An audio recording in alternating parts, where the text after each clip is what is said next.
Agnew, and today we're going to talk about military dress in the Continental Army during the 18th century, around 76 to 77 to be specific.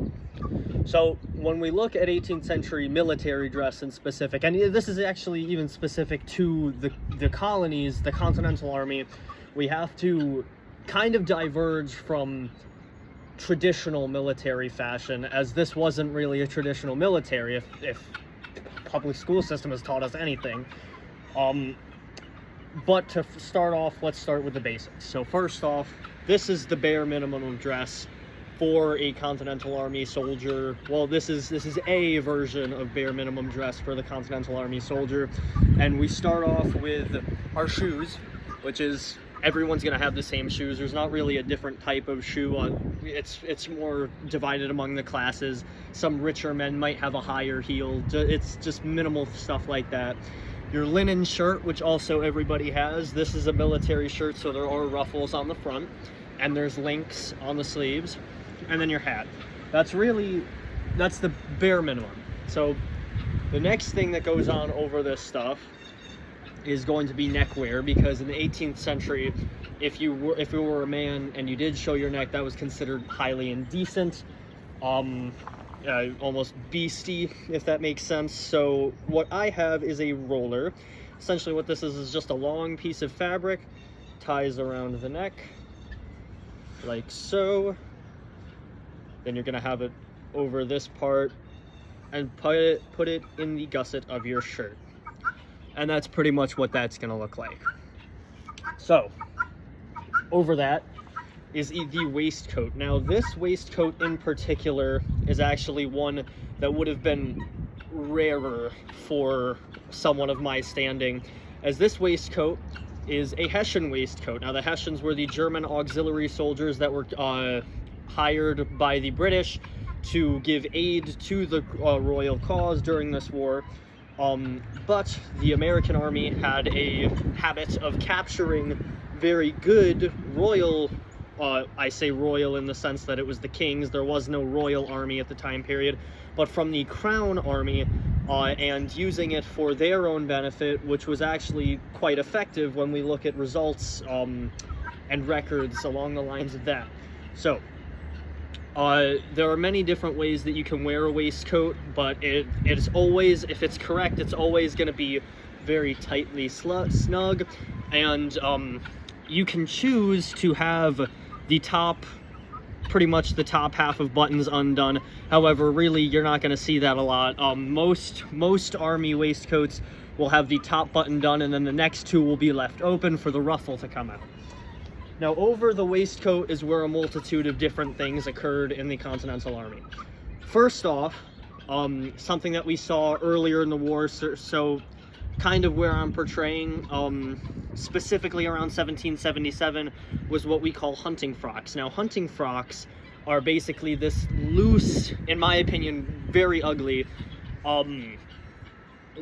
basically just a canvas shirt that men wore when they went hunting before the Revolutionary War started.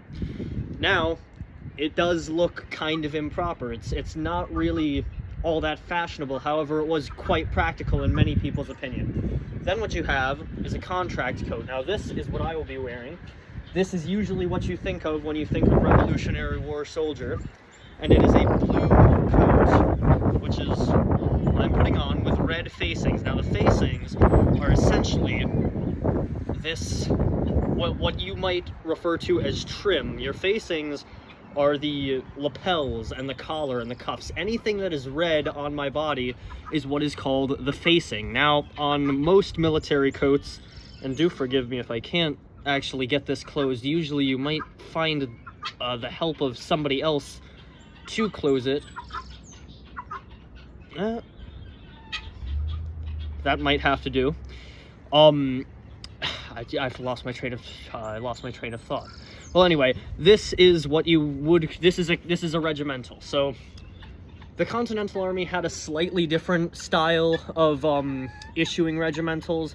There were actually multitudes of different practices when it came to issuing regimentals. First of which being, actually I say first of which, the most popular of which being the lottery coat system. Now, these lottery coats are cut out into different French patterns with different colors. So the two most common were blue with red facings and brown with red facings. However, blue with red facings has become the most common in modern day media, as that is the American colors when we think of American. However, brown with red was actually a lot more common around 1776, very early 77, but there were still a few units, such as the 5th Connecticut and the 1st New York Regiment, that wore blue with red facings, such as I'm wearing right now. On this coat, I don't know if you can see, but these facings are actually non-functional, which means they do not close. On most military coats, the facings are able to unbutton and close. These aren't just for looks. However, even on the very cheaply made coats like the ones that I have, what you have is functional collars, which is to brave against the cold, protect your neck. Again, neck is very important. You also have functional epaulets to keep your belting in place, which we'll get to in one moment. And you have functional turnbacks, which are these tails. Now, these turnbacks are also to protect against the cold, as when you unclip them, they're fastened with hooks and eyes right now. They will turn the coat, they will actually turn this coat into a more wintry coat, which is longer and protects more of your legs as such. You can see when it is unbuttoned, it looks like not too much of a big change, but you have to keep in mind these coats were made as cheap as possible to outfit multiple battalions with them. That being said, now let's get into some belting. The most essential belting that any soldier can have, and every single soldier in the 18th century had some form of this, was the cartridge pouch. Now, pay attention to that wording, pouch. Pouch is very different from a cartridge box. Now, I don't have one with me right now to show you, however, I do own quite a few. A cartridge box refers to, in most cases, something, a cartridge, it's a box. It's a wooden block with holes drilled in it. Usually there's a flap over it, and it's fastened around usually the wearer's waist, sometimes over the shoulders in later cases, and that is what holds your ammunition. Now, this was the more popular kind. This is a cartridge pouch, and inside the cartridge pouch, and actually I will get one out to show you right now, inside the cartridge pouch are they're cartridges. They're these little wrapped up wads of paper. I'm a musician, so I choose to keep my cartridge, and I say musician, in the 21st century I am a musician, so just out of my personal preference, I choose to wrap my cartridges in sheet music. Now, in the 18th century, people wrapped their cartridges out of anything, any paper that they had.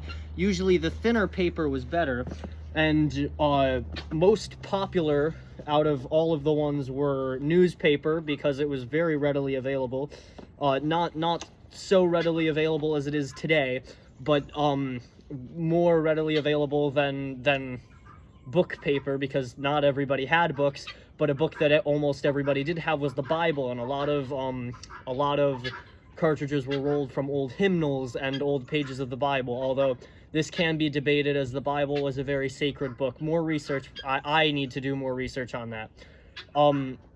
Inside the cartridge at the very bottom is a lead ball. Most case it's 69 to 70 caliber, as that's the standard smooth bore muskets caliber that most militaries are using. And then as we go further into it, there are different rifles and stuff, but cartridges don't really work for those. And then there are just tons of different calibers for the Continental Army, so they can't really easily issue cartridges. Soldiers were better off just providing their own ammunition if their gun was not a 69 to 70 caliber musket. So, and actually another thing is that each individual cartridge pouch, if not military issue, had a different number of holes in it, which also was very non-uniform and something that needed to be corrected as we go on into the war, further into the war. Now, the next thing is my knapsack, or a pack to be more specific. This is made of cowhide with 2 straps over it, and this is called an Elijah Gross pack. This is based off of an original pack that we have that once belonged to a private Elijah Gross that was found.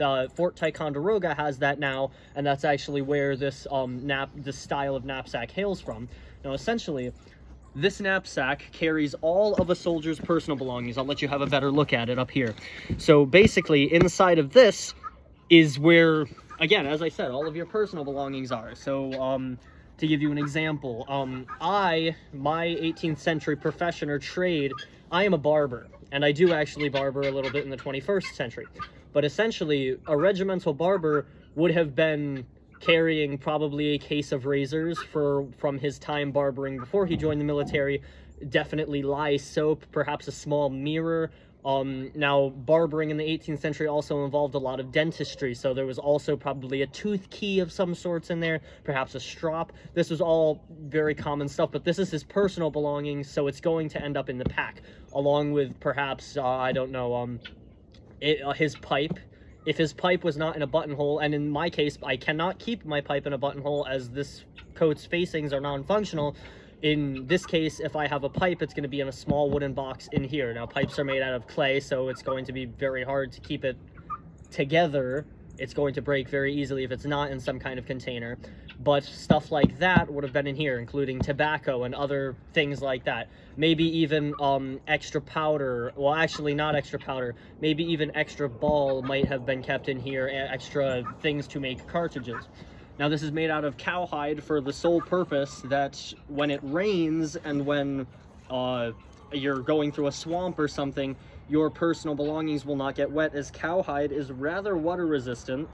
It is the same reason that the British Army used goat skin for their packs, as it was water resistant and your personal belongings are not being rained on. Now, this is what it looks like once it's all together. Now, this, as I'm sure many of you have picked up, if you could see it from there, I'm new to this, is a bayonet. So this is essentially about a foot long, actually it's a little bigger than a foot, attachment to your musket. Now, this is a Brown Bess bayonet, so this is a British one.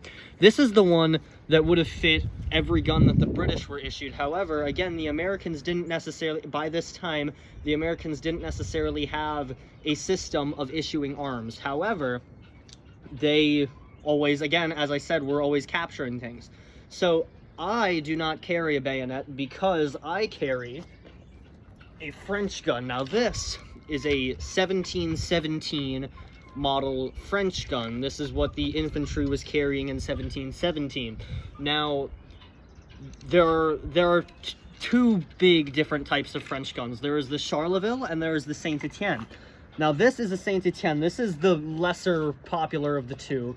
Now, Saint Etienne does not necessarily refer to the type of gun. It refers to the manufacturer or the tester. So actually, on the lock plate, which you can see here, there is a crown under an S and an E. Now, that stands for Saint Etienne. So how the bayonet would work is essentially there is a sight on the end of this gun. I don't know how well you can see it.